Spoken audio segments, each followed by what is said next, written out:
Next question की बात करते हैं बच्चों। नेक्स्ट क्वेश्चन क्या कह रहा है, find the relationship between the line and phase voltage and current for a three phase delta connected balance system. देखिए फिर से एक क्वेश्चन आपसे रिलेशन फाइंड आउट करने का पूछा है, उसके बाद एक न्यूमेरिकल यहां पर अटैच करके दे दिया है। तो अगर आप न्यूमेरिकल नहीं करके जाते तो आपका आता हुआ क्वेश्चन इनकम्प्लीट रह जाएगा। ये मैं शुरुआत से आपको इसीलिए चीजें बताता हुआ आ रहा हूं, है ना। A balance three phase star connected load takes 30 kilowatt at a leading current of 48 ampere from the 3-phase source of 500 volt 50 hertz. Find out करना है आपको सर्किट पैरामीटर्स पर फेज। क्या क्या चीजें आपसे पूछी गई हैं वो 1 बाय 1 हम यहाँ पर लिखेंगे अभी। तो सबसे पहले जो जो चीजें दी हुई हैं वो लिख लेते हैं। गिवन दैट, क्या क्या आपको गिवन है बेटा यहाँ पर वो हम लिखेंगे। सबसे पहले आपको दिया हुआ है पावर, कितना है 30 kW, ठीक है। और आप इसको कन्वर्ट कर लेंगे वॉट में, तो ये हो जाएगा 3 × 10⁴ वॉट।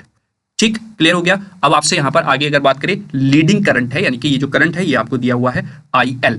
लीडिंग का तो मतलब ये लीड और लैग जो होता है वो यहां पर कह रहा है ये आपका 48 एम्पियर हो जाएगा, ठीक है। और आपको पता है स्टार कनेक्टेड है बैलेंस्ड में, तो IL = IPH भी होता है, हम करते हुए भी आ रहे हैं पिछले न्यूमेरिकल्स में, ठीक है। तो यहां पर दिया हुआ है लीडिंग का मतलब यहां पर क्या है, अगर आपको पता है तो तुरंत वीडियो को पॉज कीजिए, कमेंट बॉक्स में बता दीजिए, अदरवाइज मैं तो हूं यहां पर बताने के लिए, है ना। तो लीडिंग का मतलब यहां पर ये बता रहा है कैपेसिटिव नेचर, ठीक है। कैपेसिटिव नेचर को यहां पर इंडिकेट ये करता है, ठीक है। और लैगिंग जो है वो आपका इंडक्टिव नेचर को बताता है। क्लियर हो गया यहां पर, ठीक है। अब आपको चूंकि यहां पर नहीं दिया है कि फेज वोल्टेज है या लाइन वोल्टेज है, तो आपको अच्छे बच्चे की तरह मान लेना है कि ये लाइन वोल्टेज है, ठीक है। और फ्रीक्वेंसी भी आपको यहां पर दी गई है f50 हर्ट्ज। तो जो जो चीजें आपको दी हुई थी वो सब आप नोट डाउन कर लेंगे, पता नहीं किस शस्त्र की कहां पर जरूरत पड़ जाए, है ना। तो सारी चीजें बहुत अच्छे से आपको नोट डाउन कर लेनी, ठीक है। क्लियर हुआ।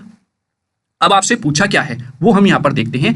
फाइंड द सर्किट पैरामीटर पर फेज। अब सर्किट पैरामीटर पर फेज हमें पता है क्या होता है, ZPH की ये बात कर रहा है। अब इसने लीडिंग बोला है, कैपेसिटिव नेचर कहा है, तो यहां पर सिनेरियो होगा R - jXC।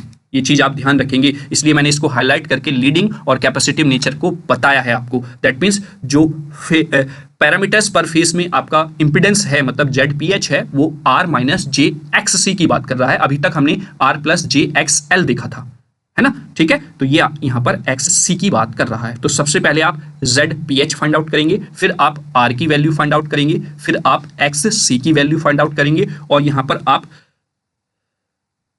cos phi यानी कि पैरामीटर जो आपका क्या होता है, क्या बोलते हैं उसको, मैं देखिए स्लिप हो गया माइंड से, पावर फैक्टर, वो भी आप फाइंड आउट कर लेंगे यहाँ पर, ठीक है।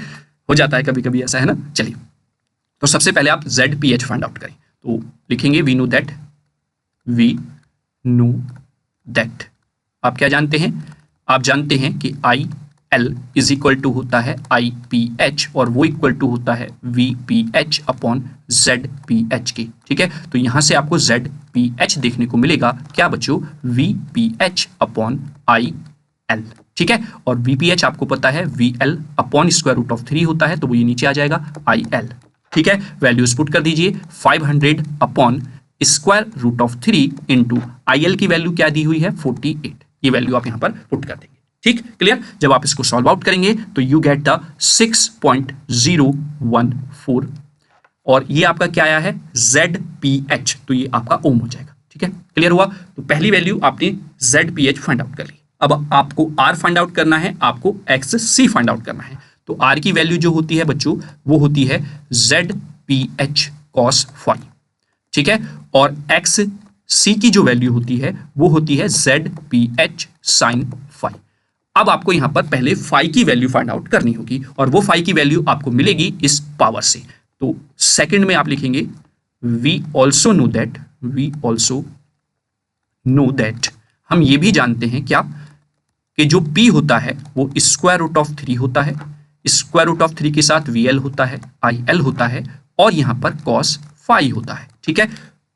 तो cos phi आपको यहां से मिलेगा, तो cos phi आपका क्या हो जाएगा बच्चों, cos phi = हो जाएगा P / √3 VL IL, ठीक है। आप वैल्यूज पुट कर दीजिए सारी, 3 × 10⁴ / √3, VL की वैल्यू आपको पता है कितना है 500 है, IL की वैल्यू आपको पता है 6.014, जो कि अभी हमने, अच्छा सॉरी मैंने ZPH की वैल्यू रख दी है, एक सेकंड बच्चों, IL हम निकाल रहे थे ना इससे पहले, तो वही चीज़ मुझे ध्यान रही कि हमने ये फाइंड आउट किया है, नहीं IL की वैल्यू आपको दी हुई है 48, ठीक है। तो जब आप इसको सॉल्व आउट कर लेंगे तो यहां पर आपको मिलेगा 0.7216, और अब आप इसको इनवर्स लेंगे तो फाई इक्वल्स टू हो जाएगा कॉस इनवर्स 0.7216, ठीक है। और जब इसको कैलकुलेटर से आप सॉल्व करेंगे तो फाई की वैल्यू आपको मिलेगी 43.8 डिग्री, ठीक है। तो फाई की वैल्यू आपको मिल गई है, तो आप 1 by 1 यहाँ पर वैल्यू फाइंड आउट कर सकते हैं। R equals to ZPH cos phi, cos phi की डायरेक्ट वैल्यू यहाँ पर रख देंगे यहाँ, क्योंकि यहाँ पे आपने cos फाई ही निकाला है ये, और ZPH आपने यहाँ पर निकाल रखा है, तो 6.014 इंटू cos फाई की वैल्यू है 0.7216। जब आप इसको सॉल्व आउट करेंगे और कैलकुलेटर से मल्टीप्लाई करेंगे देन यू गेट 4.34, तो ये R की वैल्यू आ जाएगी इतने ओम की, ठीक है। क्लियर हुआ? चलिए अब अगर हम दूसरी तरफ ध्यान से देखें, मैं कलर चेंज कर लेता हूं बेटा, यहां पर मैं ब्लू कलर ले लेता हूं।